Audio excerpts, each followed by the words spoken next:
في روحي تخفى تظهرها عيناي.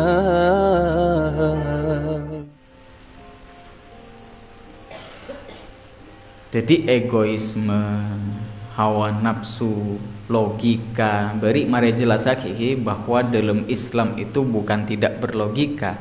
Kita sebagai umat Islam itu sangat-sangat menjunjung tinggi logika.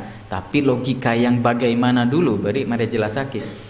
Logika dalam Islam itu logika yang ilmiah, yaitu logika yang dipakai dalam memahami agama, tetapi tetap mengikuti atau tunduk iltizamun lin nusus, tunduk kepada nas-nas Al-Quran ataupun hadis yang sahih.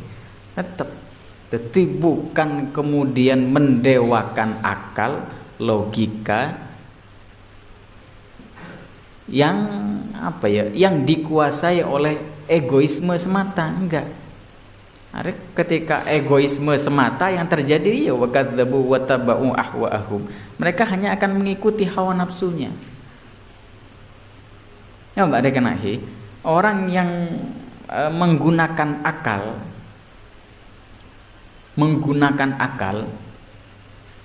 logik, menggunakan logikanya, tetapi tidak tunduk kepada nas Al-Quran dan Sunnah, dia mendewakan egoismenya, maka yang lahir adalah pemikiran-pemikiran atau amalan-amalan yang bersifat bid'ah. Jelas ya, orang yang menggunakan akal, logika yang dikuasai oleh egoisme, tidak tunduk kepada nas, maka akan melahirkan pemikiran-pemikiran dan amalan-amalan yang bersifat bid'ah. Sampai pasti sering mendengar orang yang melakukan bid'ah, yang suka melakukan amalan-amalan bid'ah, mereka akan mengatakan, ini bagus, ini baik, apa salahnya? Nah, kan? Jadi logika kada saya baca. Dan bid'ah itu ya, karena dari egoisme, dari logika, bid'ah itu lahir dari dalil-dalil yang bersifat dhonni, dari sesuatu yang dhonni. Karena dari sesuatu yang dhonni, maka akan melahirkan juga sesuatu yang bersifat ikhtilaf. Sedangkan tandingannya, lawannya sunnah, itu lahir dari sesuatu yang qat'i, sesuatu yang sabit. Jadi tidak akan terjadi ikhtilaf, tidak akan menghasilkan sesuatu yang bersifat ikhtilaf.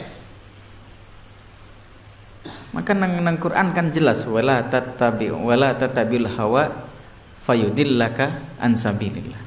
Jangan sekali-kali mengikuti hawa nafsumu, sebab dia akan menyesatkan engkau dari jalan Allah.